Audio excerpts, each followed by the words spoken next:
Hello, everyone, and welcome back. My name is Courtney. I am here with my spouse, Royce, and together we are the Ace Couple. And although today's episode, I think, is probably going to be pretty darn short, it's no less important than our other episodes about media representation. Obviously, we often talk about asexual and/or aromantic representation in the media, but most often this is in the form of TV shows and books. Specifically young adult novels, I think, is probably where we're able to get the most in terms of book representation. But very rarely do we get to see or discuss instances of media representation in young children's media, picture books, actual kids' books, and not geared towards teenage young adults kind of genre. In fact, I think probably the youngest, demographically speaking, that we've talked about was probably A-OK, because that was very much a middle grade graphic novel. And of course, the younger you get, the less in-depth you're going to get, so we aren't really able to apply the same kind of criticism that we do for our average media for young children's books and media. But I want to give it a try anyway, because recently I've noticed a couple of interesting things. First of all, I used to spend a lot of time in the picture book section of bookstores because I had children in my life, friends, kids who were of that age, and I loved buying picture books for birthdays, Christmases, things like that. But this was years ago, and a lot of those kids are not that age and demographic anymore. So it's been a very long time, actually, since I've been in that section of a bookstore, which, if I had to guess, there was probably a bit of a bell curve where after I was spending most of my time shopping for books there were probably more queer kids' picture books that were popping up. And I imagine it's dipping down now a little bit. So I kind of wish I might have popped in sort of before this latest swing of book bans and moral panic popped in, because I may have seen more. Now, to put in context, the idea for this episode came because I was visiting my friends down at Mockbod, which is a queer store, really cool coalition here in Kansas City. If you're local or ever visit the area or within a tri-state area, definitely recommend checking them out. But they are not a bookstore. You can get a lot of cool services there from queer artists and business owners. You can get massages, tattoos, get your hair done, and you can buy from a variety of queer artists and different genres, and then like stickers, buttons, greeting cards. And they just so happened to have 2 picture books geared towards a young demographic there. So not a bookstore, but they are a queer store. And I just happened to pick up this book called Under One Rainbow by Chris Ayala Kronos with pictures by Sol Salinas. And just before I even cracked the book open, just turning over to the back cover, immediately saw a very prominent aromantic pride flag. And I was like, oh, that surprises and delights me. I'm gonna buy it. And so I did. And this book is very colorful. It's very much geared towards young children. Not a ton of words per page. Just talking about the general happy communal vibe of a pride parade and all of the colors and all of the flags that you'll get.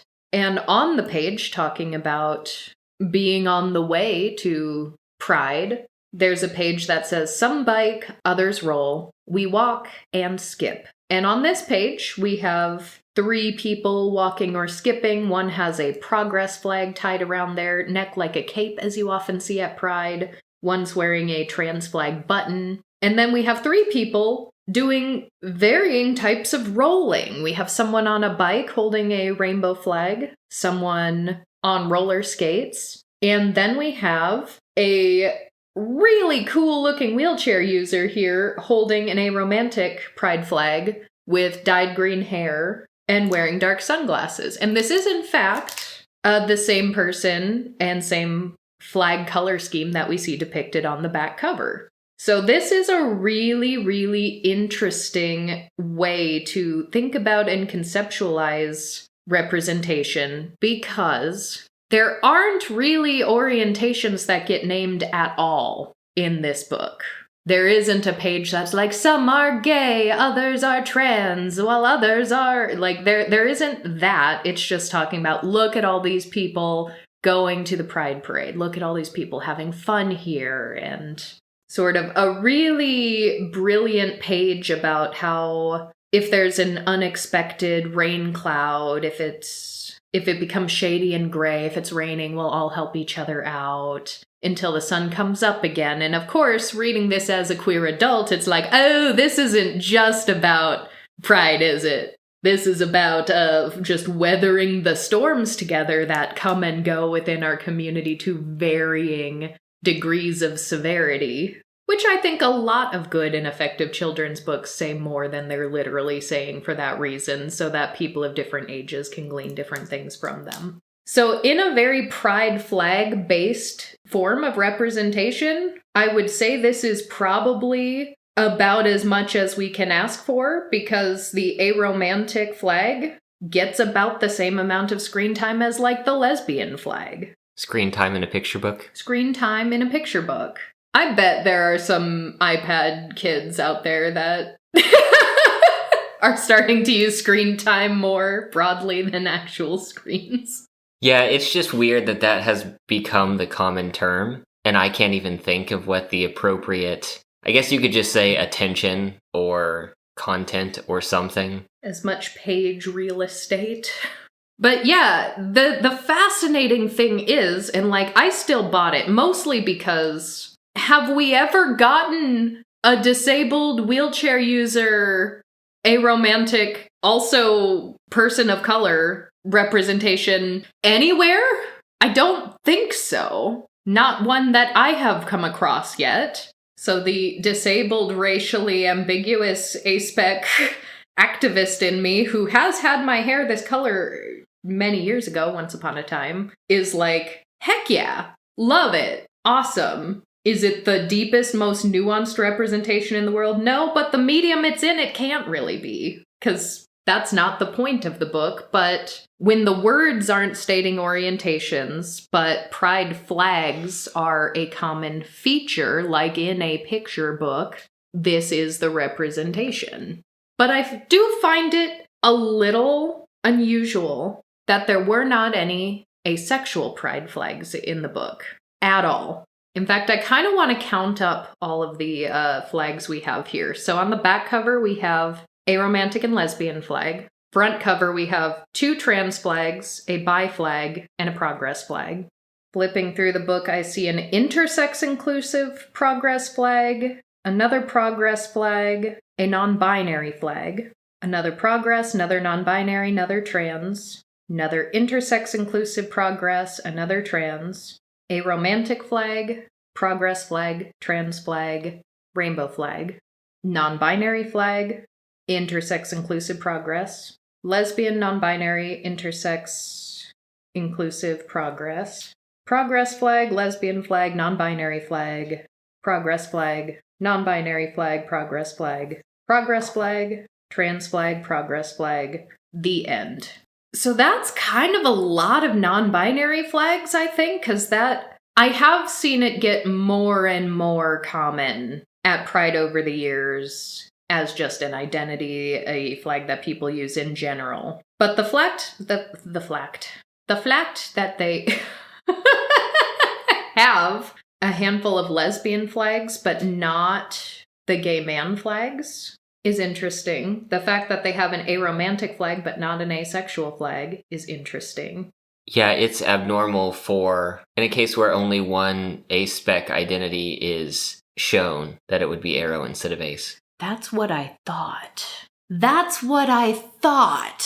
And yet, this got me wondering what other children's picture books depict a variety of pride flags, and what pride flags are those represented. So after I bought this book at Mockbod, At the risk of going a little overboard and just checking like every small independent bookstore in the area, because they all have little children's book sections, or a variety of them do, I didn't really have the time or the energy to do that, especially when, like, it's December. So do some of these bookstores maybe tend to stock more Pride-related books in June? Probably at least some of them, at least sort of the very queer-friendly local ones, maybe do order some extra Pride books during that month for a display or something. But even though I prefer to shop at local bookstores, the biggest picture book section in any bookstore near me that I could think of is the Barnes & Noble. So I got to wondering, if I pop over to Barnes & Noble today and scan through the entire children's book section, how many other queer books am I going to find? And am I going to find any other aromantic flags? And will I find any asexual flags? And I was fully prepared to find a book on the shelf that maybe like this was about a pride parade that had an asexual flag, but not an aromantic one. And yet, I did not. So at Barnes & Noble, which another part of this experiment is just like, what could the average person just find if they tried to go out into their city and look for a children's picture book right now? Some cities or towns have better local bookstores than others. Some are a little more explicitly queer-friendly than others. But at the end of the day, most people are going to have a Barnes & Noble. What can you find if you just go in there? So I found 4 explicitly queer children's picture books in our local Barnes & Noble early in the month of December, which is surely not nothing, but it's also not very many. Again, I don't know if Barnes & Noble is going to be ordering more around Pride Month or not, but the fact that the non-bookstore had 2 books and Barnes & Noble, that is a bookstore, only had 4, does kind of tell me that they probably aren't going too far out of their way to stock an abundance of queer-focused children's books. But of those 4 books that I found in the Barnes & Noble, 2 of them were very much, this is what Pride looks like, and had a bunch of Pride flags, or this is specifically about going to a Pride parade. So that means we have 6 books total that I was able to find locally in a day.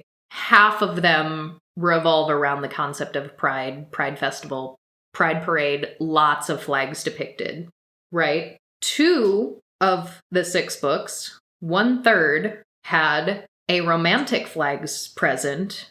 Only 1 had an asexual flag, which I find fascinating. At Barnes & Noble, the only book I bought there of the 4 was Granddad's Pride by Harry Woodgate, and it says right on the front cover, it is a Stonewall Book Award honoree.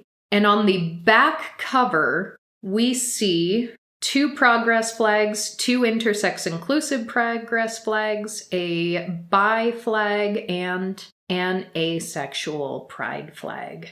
And so I was like, all right, give me it. And when I saw that asexual flag on the back cover, paralleling the aromantic flag on the back color that I saw on Under the Rainbow, I was fully expecting that there wouldn't also be aromantic flags in here. But inside, I actually found 2 aromantic flags and 1 asexual flag. Now, this book is really sweet. It's probably geared towards a slightly older child than the first book is, because there are just more words per page. It's a little bit longer, a little bit more is going on. The art style also looks a little more detailed, maybe a little, I don't know if realistic is the right word. Realistic is definitely not the right word, but there's more happening in the background on a lot of these. I'm just looking at the textures and perspective on objects in the environment, like furniture. Well, there's more of a story here, because the first one was just like, we're going to a pride parade. This is what we see. This is what it's like. This one is a young girl going to her granddad's house and is playing pirates in the attic and looking through boxes and finds his old pride flag. And this kid is like, this is going to be a perfect sail for our ship. And Granddad comes in and is like, oh, you found my old pride flag. And she's like, Granddad, what's pride? And so he tells her, and she's like, that sounds awesome, actually. Let's make a new pride. Why haven't we done that in a while? Let's do this. And so they sort of plan a pride parade. And it shows these memories where this girl Millie's like, oh, when Granddad and Gramps were younger, they used to go to lots of pride parades, and here's where they marched, here's where they danced, here's, the legislation that they fought for. So it does actually allude to the very political origins of pride in a way that I think a lot of children's books don't even go that far into. But you see this in the form of visual tableaus, but you can read the signs that they're carrying. Like someone in a leather harness carrying a flag that says Lesbian and Gay Pride 85, and Lesbian and Gays Support the Miners, and Liberation Now asking for AIDS research. So there's just so much going on visually, not even now when they're planning the parade, but also going back sort of these memories, and as he's telling her what the prides he went to used to be like. And there are just some very interesting things about this that in some ways do feel very representative of the history of pride in terms that can be understood in the context of a children's book.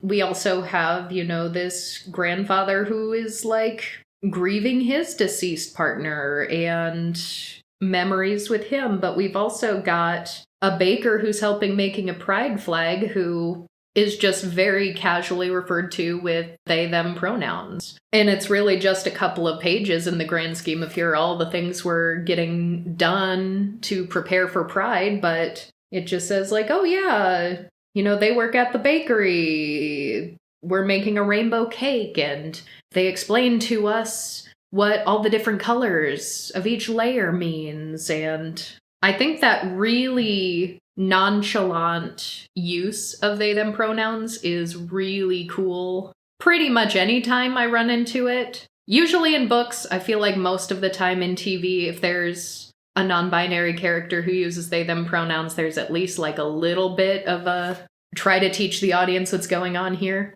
Maybe that'll be getting a little bit better, but especially when we're dealing with kids, kids just take in new information so easily and go okay. So I like seeing things like that. But here is the thing. We have named characters in this book, as opposed to the first one. So therefore, the only actual named characters that we really get a focus on are Grandad, the deceased Gramps, Temmie, the baker, and then of course the kids who are helping set up the parade. So that does in some ways, and I'm sure very unintentionally, because the point of these when you're, adding a bunch of different pride flags, you're trying to be inclusive, you're trying to have as many communities as possible, but that also means, yes, you have a couple of aromantic flags on the page, and you have an asexual flag on the page, but now you do not have any named characters that are even alluded to having those identities. As opposed to the first book, there aren't any named characters at all that are main focus points or main characters. It's just, here's what a pride parade looks like, and look at all the flags, wow. And so in that instance, the concept of a background character doesn't really exist. Yes. Because there aren't any forefront characters. Yes. Although there is, there's a little bit of a give and a little bit of a take, so I can't say that it's inherently a bad negative thing, because this is a more fleshed out story for a slightly older child with a slightly longer attention span. So they are two slightly different demographics. But this book also just in the background has more diversity of flags and in some ways people depicted than the first book. And I'll point out the good and the bad of that. So I brushed over the flags that we saw in the first book. In this one, right on front and back cover, we've got like 3 intersex inclusive pride progress flags, which, like, by the way, where are they all getting these? I tried really hard to find a full-size intersex inclusive progress flag. I tried really hard, actually. Not that I'm gonna give the children's book guff for being unrealistic, but there are not this many actually printed, manufactured, purchasable intersex inclusive progress flags. If they were this readily available, I would have one now. And I literally tried. So we have several progress flags, both intersex inclusive and not. We've got, right from the cover, a bi flag, a lesbian flag, a trans flag, a couple of them, but also a pan flag, which I don't recall seeing in the first book. And mind you, like, every even queer adult who might be flipping through this or buying it for someone or reading it for a kid is going to have different frames of references in terms of what these flags mean. Me just flipping through here, I think I'm going to be a little better than average at identifying what the flags are. More so than you, for sure. You'd recognize some of the more common ones. Oh yeah, flag design is one of those things that goes, I guess in this case, in the eyeballs and straight out. I was about to say in one ear and out the other. There are some there are some types of information that I can stare at and I can just feel myself not committing to memory, and flags are one of those. And the color blindness doesn't help. No, the color blindness doesn't help, and you have ranted before, as you should, some of the flags that are just really difficult to look at. Yeah, some colors vibrate, and I think that I feel that more viscerally than some people do. So it doesn't matter how much screen time these flags have in the book, it's gonna go one ear and out the other.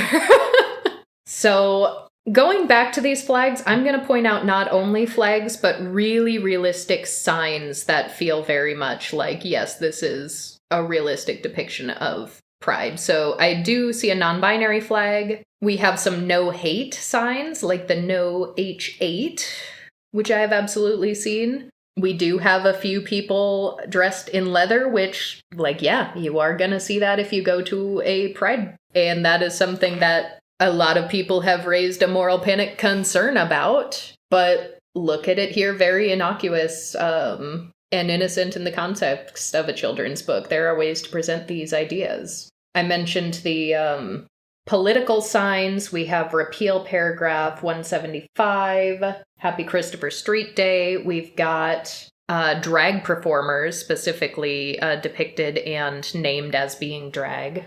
Let's see, I've already mentioned pan. We've also got a polyamorous flag. Rainbow flags, more lesbian, more progress flags. We've got someone with a tattoo that I know a lot of people who have a lot of trans and or non-binary friends who have some variation of this tattoo. That's like a mixture of like the male and female symbols done in a very artistic way. And that's just like, I see that on the arm of someone in this, and it's like, yeah, I've got friends with tattoos like that.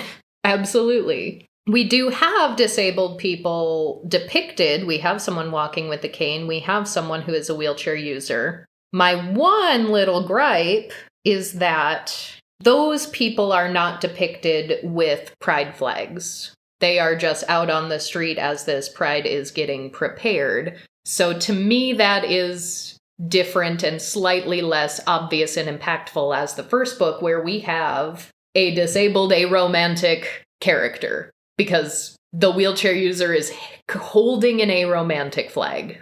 There's an obvious explanation for that, which is that person is aromantic, whereas these disabled characters just seem to be existing in the background as, I mean, a lot of children's book illustrators will try to do that, just a diversity of people in the background, which is a good thing, and they should. But it's not quite the same as being like, hey, we've got a disabled ace character, we've got a disabled arrow character. So this is the page where we have the aromantic flag, some pan and bi flags, rainbow flags, non-binary flag. One thing I did actually have to look up, because if this was purple, I thought it was going to be a gray ace flag. like with the purple, gray, white, but it is not purple. It is very much light blue. And I was like, what is that flag? I've seen some flags with those colors before that I could kind of identify, but not exactly in that arrangement. And when I looked it up, I found a Tumblr post from 2016 on the Pride color schemes entitled Gray Analterus. Gray A being between A and allo, asexual / aromantic, etc., and allosexual, alloromantic, etc., feeling attraction rarely, vaguely, or weakly. And there are 3 versions of this flag, all using some degree of blue, gray, white, and maybe a black. And the second one is the flag I'm looking at in this children's book. So it's blue, gray, white, gray, blue. This one says designed by me, so I guess whoever runs this Tumblr blog. This is a very small post. It has 4 reblogs and 15 likes. So that one is like not a widely adopted flag, which I would love to talk to the illustrator of this book and just ask, what pride flag did you think you were drawing and why did you include that one? Because sad as it may be to say, I would assume that they didn't pick this one flag amongst 3 options on an obscure Tumblr post from 2016 and say, that's the one I like, I'm gonna draw that one. Unless, for some reason, they had some sort of personal connection to this flag, and maybe this is the obscure flag of their choice, and they're like, well, screw it, I'm gonna put this in a page, you can't stop me. In which case, more power to you. But I've got a sneaking suspicion that there was probably a more common flag that they were thinking of, and maybe just colored it incorrectly or something. Because if these strips were purple instead of blue, it would be the gray asexual flag, which I still would consider to be an obscure flag compared to the ace and arrow flags themselves. And even the demi flags, I would say, are more common than the ones I've seen in the gray spectrum. And certainly in terms of I already had the overly picky note about the intersex inclusive flag being so prominent in these books when you really can't find and buy them that easily. I'm gonna say the same is true for these much more obscure flags that are created and proposed on Tumblr and not necessarily widely adopted by a huge in-person community of people who are going to these pride parades. So I don't know what this flag was originally meant to be. Maybe there's something I'm not even privy to, but there's no doubt that it's obscure when you Google the colors and pride flag, and you can kind of only find one source for it, and it's a really old social media post. But regardless of what the intention was, or if it landed the way they intended or not, I can at least tell that they're trying to pull in some of the lesser known flags. We also weren't getting polyamory flags in the first book, or even the pansexual flag for that matter. Some more signs that we have are things like queer, disabled, fabulous, LGB with the T, break the system, the CIS-tem. Oh, wait, I didn't even see this the first time I flipped through, but now I'm looking at it again. I do have a demisexual flag here. That was actually something I was going to say, because I have fully seen more physical demisexual and even demi-romantic flags at Pride than I have seen of this blue, gray, and white one that may or may not be alluding to a lesser-known aspec flag. So, 2 children's books. Different levels of complexity, different quantities of flags.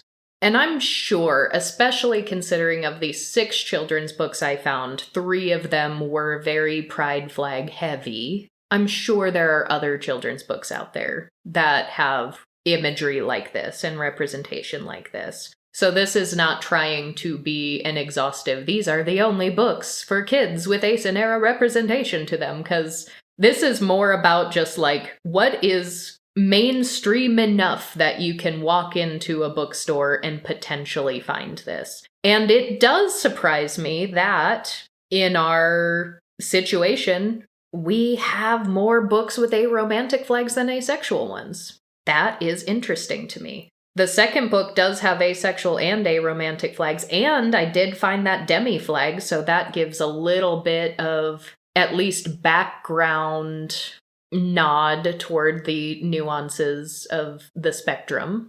And pride flags are, a bit of a double-edged sword when it comes to representation because on paper, literally on paper, in the children's book, you can throw a lot of them at the wall and just be like, look at all these flags in the background, look at all these people we're showing and including. But I think that only works and is meaningful if the pride flags are the method of representation. Like this first book, especially Under One Rainbow, the pride flags are the diversity. They are the representation, and as well as the people who are holding them, the identities themselves are not named. So that is what it is. Now, if we had like a TV show with a whole cast, like an ensemble cast of fleshed out queer characters, and none of them were ace or arrow, but we saw one person in the background, like with an asexual pride flag button or something, I wouldn't be like, wow, look at the representation.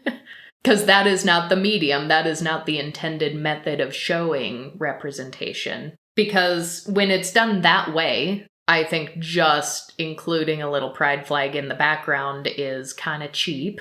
But that's why the medium and the demographic really matters, I think. I think it is wonderful that there are children's books that have so many pride flags available for the kids that would be really helpful to, or the kids who have family members, that this is a really helpful method of introducing these ideas to them. Heck, even if they don't know what it means, if a random kid who, lives on our street and walk by our house during Pride Month sees this flag on the back cover of a picture book, they'd be like, I've seen that before. So that, I think, is all we have time for today. Definitely let us know if you come across any other children's picture books that depict ace and or arrow pride flags. Because there was still, mind you, a third pride flag-based book that did not have either that I picked up. So there are absolutely some of those out there too. Ideally, we'll have both. But I'd at least like to see one or the other in more books, if this is a common theme for pride-themed children's books. But that is going to bring us to today's featured marketplace vendor, Ceres Artwork, an asexual artist selling manga-inspired artwork. You can commission this artist on Ko-fi. Links, as always, are going to be in the show notes on our website, as well as the description box on YouTube. The artist is based in Brazil and focused on characters and fashion design with a gothic and dark inclination. And I know we have several of you in the audience with similar inclinations. And even if you are not currently in the market for commissioned artwork, you can always just send them a tip directly on Ko-fi. It is always appreciated because we love supporting our awesome community of ace artists. And it is the holiday season, so maybe a few of you out there are feeling generous. As always, thank you all so much for being here, and we will talk to you all next time.